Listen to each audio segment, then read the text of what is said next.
나누실 말씀은 구약성경 시편 5편 1절부터 12절 말씀까지입니다. 구약성경 시편 5편 1절부터 12절 말씀까지입니다. 이 말씀은 3절 말씀 같이 읽고 말씀의 은혜를 나누겠습니다. 3절 말씀 같이 읽겠습니다. 시작. 여호와여, 아침에 주께서 나의 소리를 들으시리니 아침에 내가 주께 기도하고 바라리이다. 아멘. 우리 시편 4편을 통해서 함께 나눴던 것은 다윗은 자기의 대적들에게 경고하고 또 자기의 편에 선 사람들, 하나님의 편에 선 사람들에게 권고합니다. 역시나 하나님의 말씀을 가지고 하나님의 편에 서라, 그렇게 이렇게 경고하고 권고하지요. 그래서 참 그리스도인은 뭔가 하나님께서 우리 안에 이미 주셨던 그 기쁨을 누리는 사람들이다 그랬습니다. 그래서 환경 따라 변하는 사람들이 아니라 우리 안에 주신 그 기쁨을 언제든지 우리가 이렇게 꺼내 누리는 사람들, 그런 하나님의 사람들이 되기를 이렇게 권고했습니다.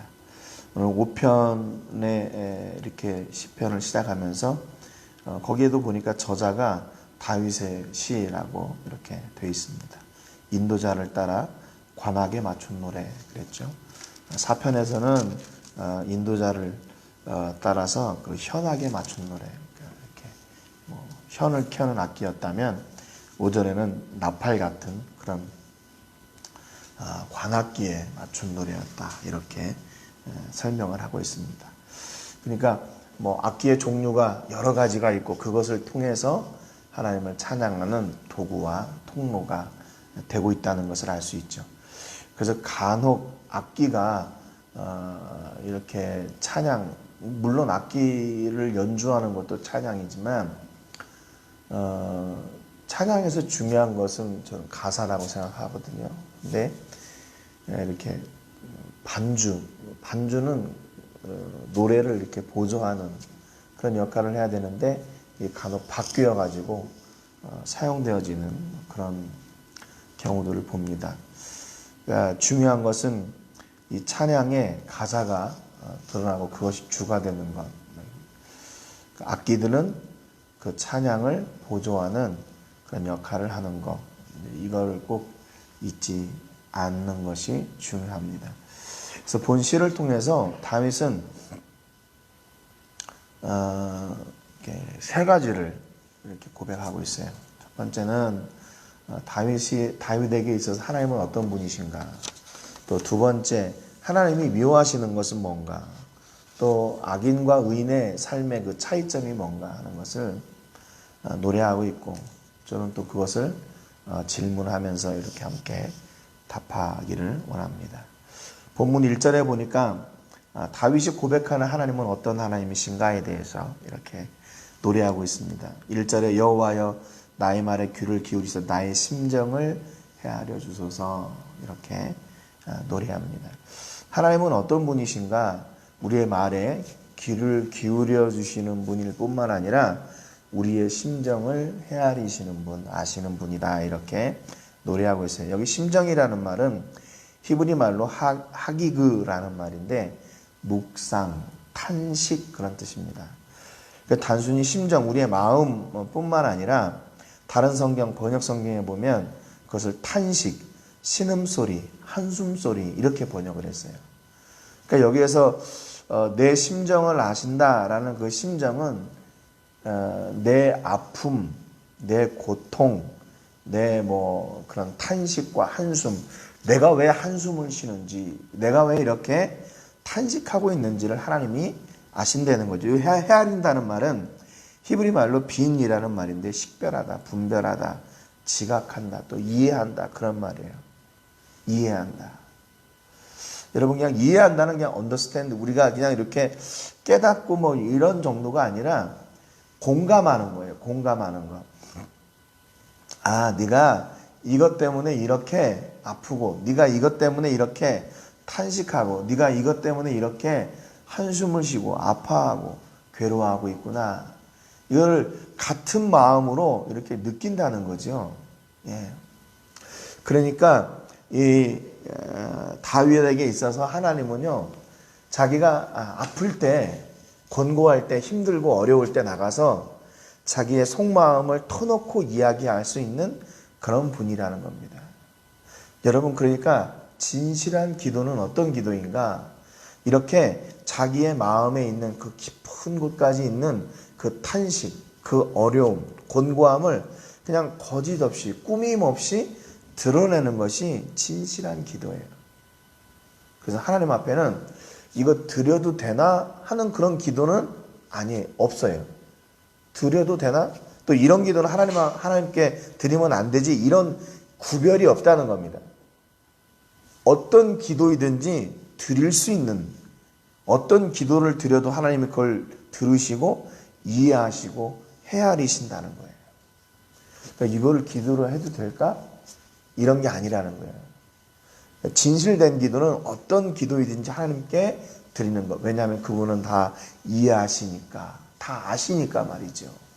사람들은 오해하고, 사람들은 이렇게 색안경을 끼고 볼 수 있지만 하나님은 그렇지 않으신 거죠. 하나님은 그걸 다 아셔요. 우리의 진심을, 우리의 속마음을, 그래서 깊은 탄식까지도 하나님께 아릴 때, 그것이 바로 진실한 기도인 겁니다. 그러니까 다윗이 하나님과의 관계가 깊어질 수밖에 없었던 이유가 하나님이 우리의 심정을, 우리의 탄식을 이해하시는 분이기 때문에 그래요. 내가 만약에 어떤 그런 진심의 이야기를 했는데, 야, 너는 왜 그런 거 가지고 그렇게 하냐? 야, 너는 어떻게 그런 거를 다 기도할 수 있냐? 이렇게 만약에 핀잔 주고 이해하시지 않는 하나님이라면 우리가 어떻게 하나님 앞에 기도할 수 있겠어요? 기도할 때마다 그러겠죠. 야, 이 기도를 하나님께 드려도 될까? 이런 기도를 하나님이 이해하실 수 있을까? 그런 염려를 가지고 있다면 하나님 앞에 마음껏 기도하지 못할 것 같아요. 그런데 하나님은 우리를 다 아시고 우리를 이해하시는 분이라고 다윗이 고백해요. 두 번째, 다윗이 고백하는 하나님은 어떤 분이신가? 2절에 보니까 나의 왕, 나의 하나님이여, 내가 부르짖는 소리를 들으소서, 내가 주께 기도하나이다 그랬어요. 다윗은 하나님을 다른 분, 또 제3자의 하나님이 아니라, 또는 이야기 속, 전설 속의 하나님이 아니라 실제 다윗 자신의 하나님, 나의 하나님으로 고백하고 있어요. 시편 3편 7절에 보면 거기에도 나의 하나님이라고 노래했고, 4편 1절에 보면 내 의의 하나님이라고 노래했어요. 그러니까 하나님을 나의 하나님으로, 이렇게 이 얘기는 내 소유의 하나님, 내가 마음껏 이렇게 할 수 있는 하나님, 그런 의미가 아니라는 거 여러분 잘 아시죠? 나와 관계가 있는 하나님이란 말이에요. 나의 하나님. 예. 그러니까 나의 하나님이니까 다윗은 이 나의 하나님으로 고백하기까지 다윗은 하나님을 삶 속에서 그렇게 경험하고 체험하고 역사하시는 하나님과의 깊은 교제, 관계가 있었던 하나님이라는 것을 알 수 있어요. 여러분, 그러니까 우리도 나의 하나님, 내 하나님으로 고백하는 은혜가 있어야 됩니다. 그냥 성경 속의 하나님, 내 이웃의 하나님, 내 아버지의 하나님, 이게 아니에요. 나의 하나님, 내 하나님으로 고백해야 돼요. 세 번째, 다윗이 고백하는 하나님은 3절에 보니까 여호와의 아침에 주께서 나의 소리를 들으시리니 아침에 내가 주께 기도하고 바라리이다 그랬습니다. 여기 아침에라는 말은 그냥 어떤 그 노랫말 가운데 하나가 아니라, 다른 성경에 보면 여기 여러 성경, 현대인 쉬운 말, 또 우리말 성경 등에 보면 이 아침에라는 말을 아침마다 그랬어요. 아침마다. 여호와여, 아침마다 주께서 나의 소리를 들으십니다. 아침마다라고 번역했어요.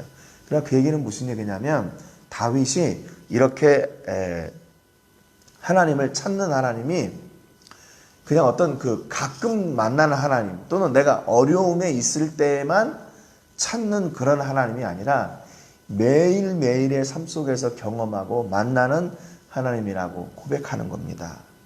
아침마다 주께서 나의 소리를 들으시리니, 그 말은 항상 내 기도를 들으시는 하나님이시다 그 말이에요. 그러니까 내가 아침에 주께 기도하고 바라리이다. 내가 매 순간 하나님을 기도하고 하나님을 바랍니다. 그런 다윗의 고백이 되는 것이죠. 실제로 이 노래는 후에 제사장들이 상번제 매일 드리는 아침 저녁으로 드리는 그 아침에 드릴 때에 노래했던 찬송이 바로 이 찬송이 그 아침에 부르는 찬송 가운데 하나였대요. 그러니까 아침마다 아침 하루를 시작하기 전에 하나님을 이렇게 고백하고 하나님께 기도하고 하나님을 만나고 하나님을 기대하고 하는 그 관계를 통해서 하루를 이렇게 시작할 수가 있었다는 겁니다. 그러니까 다윗은 변함없는 하나님을 고백했어요. 매 순간 어떤 상황에서든지 나를 듣고 나를 이해하시고 내게 응답하시는 그 하나님으로 고백했습니다. 두 번째, 그렇다면 이 하나님이 미워하시는 것이 있는데 그게 뭔가 4절부터 6절까지 보면 이렇게 노래했어요. 4절에 주는 죄악을 기뻐하는 신이 아니시니 악이 주와 함께 머물지 못하며 5절에는 오만한 자들이 주의 목전에 서지 못하리이다. 주는 모든 행악자를 미워하시며 또 6절에 거짓말하는 자들을 멸망시키시리이다. 여호와께서는 피 흘리기를 즐기는 자와 속이는 자를 싫어하시나이다. 그랬습니다. 죄악을 기뻐하지 않으세요.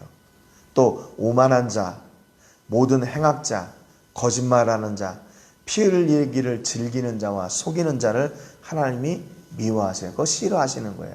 근데 여러분 그냥 단순히 싫어하시는 것이 아니라 그 싫어하시는 거에 대한 징계, 저주, 결과가 있어요. 죄악을 기뻐하시는 신이 아니시니 악이 주와 함께 있을 수가 없어요. 오만한 자들이 주의 목전에 설 수가 없어요. 모든 행악자를 미워하세요. 거짓말하는 자들을 멸망시키세요. 피 흘리기를 즐기는 자, 속이는 자를 싫어하세요. 그 결과가 있어요. 하나님 미워하시고 싫어하시고 그들이 하나님 앞에 설 수 없는 자들이 되는 겁니다. 여러분 그러니까 하나님 앞에 설 수 있다. 하나님을 기대하고 하나님께 기도하고 하나님을 바라고 나간다. 이게 얼마나 큰 축복인지 몰라요. 우리는 언제 하나님 앞에 설 수 있습니까? 우리가 다 단장한 뒤에 우리가 의로운 사람이 된 뒤에 아니에요. 항상 하나님 앞에 언제든지 설 수가 있어요. 왜? 우리가 하나님의 자녀이니까. 우리 하나님의 자녀이니까. 이미 우리는 하나님의 자녀라는 그 특권으로 말미암아 언제든지 하나님 앞에 설 수 있어요. 그래서 조금 부족하고 조금 연약하고 힘들고 어렵고 또 내가 하나님 앞에 내세울 것이 없어도 그래도 하나님 앞에 설 수 있는 거예요. 왜냐하면 우리 안에 있는 이런 모든 거짓된 거 또 죄악들 이것을 예수 그리스도의 보혈의 피로 이미 우리는 씻음 받았기 때문에 그래서 우리는 언제나 하나님 앞에 설 수가 있는 거예요. 여러분 여기 보면 4절 5절 6절에 다윗이 얘기했던 그 행악자들의 그 징계 그것은 그냥 단순히 하나님 앞에 설 수 없고 그들을 미워하시고 이런 정도가 아니라 마지막 날에는 더 이상 돌이킬 수도 없고 회복할 수 없는 분리, 영원한 형벌에까지 들어가기 때문에 이게 비참한 거예요. 하나님이 싫어하신다는 말은 그를 구원하지 않으신다는 말하고 동일합니다. 누가복음 13장 27절에서 28절에 보면 그때 행악하는 모든 자들아 나를 떠나가라. 그러면서 너희가 아브라함과 이삭과 야곱과 모든 선지자는 하나님 나라에 있고 오직 너희는 밖에 쫓겨난 것을 볼 때 거기서 슬피 울며 이를 갈기라 그랬어요. 행악하는 자들, 악한 자들은 결국 나뉘어져서 돌이킬 수 없는 영원한 형벌에 빠지게 됩니다. 그래서 무서운 거예요. 하나님 앞에 서지 못하고 하나님께 분리된다는 것이 그래서 무서운 거예요. 그래서요, 악인과 의인의 삶은 이 땅에서부터 분리됩니다. 7절에 보니까 의인의 삶이 나와요. 7절. 오직 나는 주의 풍성한 사랑을 힘입어 주의 집에 들어가 주를 경외함으로 성전을 향하여 예배하리이다. 의인의 삶은요, 예배하는 삶이에요. 예배하는 삶. 다른 게 없어요. 예배를 통해서 하나님의 은혜를 회복하고 다시 그분을 예배하는 더 깊은 삶 가운데 들어가게 되는 거예요. 지난번에도 말씀드렸지만 예배가 우리 삶의 원동력이에요. 하나님을 회복하고 그분의 은혜와 사랑을 회복하는 자리가 예배의 자리니까 예배에 중심된 사람, 그게 바로 의인의 삶이에요. 8절에 보니까 여호와의 나의 원수들로 말미암아 주의 의로 나를 인도하시고 주의 길을 내 목전에 곧게 하소서 그랬어요. 의인은 하나님의 인도하심을 받아 하나님 앞에 바르게 서는 사람이에요. 예. 하나님 앞에 바로 서는 사람이에요. 누구의 뜻을 따라서요? 하나님의 인도하심을 따라서. 그러니까 하나님의 인도하심을 따라서 우리는 복을 누리는 사람들, 이렇게 생각하면 좋잖아요. 하나님의 인도하심을 따라서 만사가 형통한 사람이 의인이다. 이러면 얼마나 좋겠어요? 그런데 하나님의 인도하심을 따라서 하나님 앞에 바르게 서는 사람이에요. 그러니까 하나님은 하나님 앞에 우리가 바르게 서기를 원하세요. 그러면 그걸 따라서 복은 우리가 생각하는 세상의 복 말이에요. 그것은 두 번째로 그냥 자연스럽게 따라오는 거예요. 우리가 그것을 얻으려고 몸부림쳐서 누리고 얻는 것이 아니라 하나님 앞에 바로 서니까 하나님의 인도하심을 따라 이렇게 가니까 하나님 앞에 바르게 설 뿐만 아니라 우리가 세상에 누려야 될 것들도 우리를 다 아시는 하나님께서 그것을 채워주시게 되는 거죠. 이 우선순위가 바뀌어서는 절대로 안 되는 거예요. 그게 바로 의인의 삶이에요. 또 11절에 그러나 주께 피하는 모든 사람은 다 기뻐하며 주의 보호로 말미암아 영원히 기뻐 외치고 주의 이름을 사랑하는 자들은 주를 즐거워하리이다 했습니다. 여러분 시편에서 계속 얘기하고 있는 거 4장 7절에서도 하나님께서 우리에게 이미 기쁨을 넣어두셨다 그랬잖아요. 여기도 보니까 의인의 삶은 항상 기뻐하고 주를 즐거워하는 거예요. 기쁨과 즐거움 바로 그게 의인들, 그 하나님의 자녀들의 삶의 모습이에요. 그게 자녀들의 표시예요. 너 그리스도인 맞냐? 너 하나님의 자녀 맞냐? 그럴 때 우리가 보여줄 수 있는 게 뭐예요? 기쁨과 즐거움이에요. 어디에서든지 기뻐하고 어떤 상황에서든지 기뻐하고 즐거워할 수 있는가. 12절에 여호와여 주는 의인에게 복을 주시고 방패로 함같이 은혜로 그를 호위하시리이다 그랬습니다. 의인의 삶은 하나님의 복과 은혜와 보호하심이 넘쳐나는 삶이에요. 그러니까 당연히 기뻐하고 즐거워할 수 있죠. 하나님이 우리의 삶을 책임져 주세요. 우리의 삶을 변호해 주시고 보호해 주시고 언제나 은혜로 가득하게 채워주시는 것이죠. 그렇다면 악인의 삶은 뭔가? 9절 10절에 나와 있어요. 9절에 보니까 그들의 입에 신실함이 없고 그들의 심중이 심히 악하며 그들의 목구멍은 열린 무덤 같고 그들의 혀로는 아첨하나이다. 신실함이 없어요. 진실됨이 없어요. 10절에 하나님이여 그들을 정죄하사 자기 꾀에 빠지게 하시고 그 많은 허물로 말미암아 그들을 쫓아내소서. 그들이 주를 배역함이니이다 그랬어요. 그들은 하나님을 배역하고 배반하는 사람들이에요. 여러분 악인과 의인의 삶이 이렇게 달라요. 그런데 여러분 이 노래를 언제 부른다고 그랬죠? 제사장들이 상번제를 드릴 때 아침마다 드리는 기도, 그 노래였대요. 그러니까 아침마다 우리가 뭐 해야 돼요? 우리 앞에 있는 악인과 의인의 길, 그 삶 가운데서 우리는 의인의 길을 택할 수 있도록 하나님께 기도하고 매일 매순간 그렇게 시작해야 돼요. 여러분, 여러분의 삶을 자신할 수 있습니까? 오늘도 나는 실패하지 않고, 나는 넘어지지 않고, 나는 낙심하지 않고, 오늘도 의의 자리에 설 수 있는 사람이야 라고 여러분의 삶을 장담할 수 있어요? 아니요. 우리의 삶 가운데서 우리는 너무나 빈틈이 많은 사람들이에요. 빈틈이 많아요. 허점이 많아요. 실수도 많고 그래요. 그렇기 때문에 오늘도 하나님이 나를 붙들고 역사하지 않으면 안 되는 겁니다. 그래서 아침마다 이 고백을 드려야 돼요. 하나님, 나의 하나님, 내게 기쁨과 즐거움을 주시는 하나님, 오늘도 내 삶을 책임져 주시고 안전하게 하시고 보호하게 하셔서 악인의 길에 서지 말게 하시고 의인의 길에 서게 해 주십시오. 그래서 복 있는 사람은 길이 다르고 서는 장소가 다르고 구별된다고 그랬잖아요. 그러니까 여러분 오늘도 이 노래를 통해서 하나님, 내 삶이 하나님 앞에 구별되고 세상 가운데 구별된 의인의 삶을 살아갈 수 있도록 해주세요. 내 삶의 결정권을 하나님께 맡기고 그 매 순간 지혜로 하나님을 결정하고 선택하며 나가는 우리가 되도록 기도하시고 그 은혜를 누리시는 여러분 되시기를 주님의 이름으로 축복합니다. 이 하나님은 누구의 하나님인가? 오늘도 나의 하나님으로 고백되어지고 그 하나님을 누리는 여러분 되시기를 주님의 이름으로 축복합니다. 오늘 기도하실 때는 로뎀 교회를 위해서 기도해 주시기 바랍니다. 기도하시면서 그 지역에 이제 새로운 교회를 저희가 로뎀 교회가 있던 지역은 아니에요. 거기가 좀 가까운 지역인데 거기에 교회를 개척하려고 하는데 우리가 속히 지금 찾아보고 있는 그 집이 허락이 될 수 있도록 위해서 그래서 이번 주에 그 안드레스 선생님이 목요일인가 금요일 정도 찾아서 이렇게 소식을 전해준다고 그랬습니다. 그것도 어려운 것 같아요. 요즘 시대에 이렇게 뭘 하고 하는 게. 하지만 하나님의 은혜로 속히 잘 될 수 있도록 위해서 기도해 주시기 바랍니다. 코로나19가 속히 잠잠해지고 우리가 정말로 마음 놓고 하나님을 찬양하는 그런 오프라인 예배가 시작될 수 있도록 위해서 기도해 주시기 바랍니다. 오늘 말씀처럼 기쁨과 즐거움이 충만한 은혜가 넘치는 하루 되게 해주시기를 위해서 기도하시기 바랍니다. 제가 먼저 기도하고 같이 기도하겠습니다. 하나님 아버지 감사드립니다.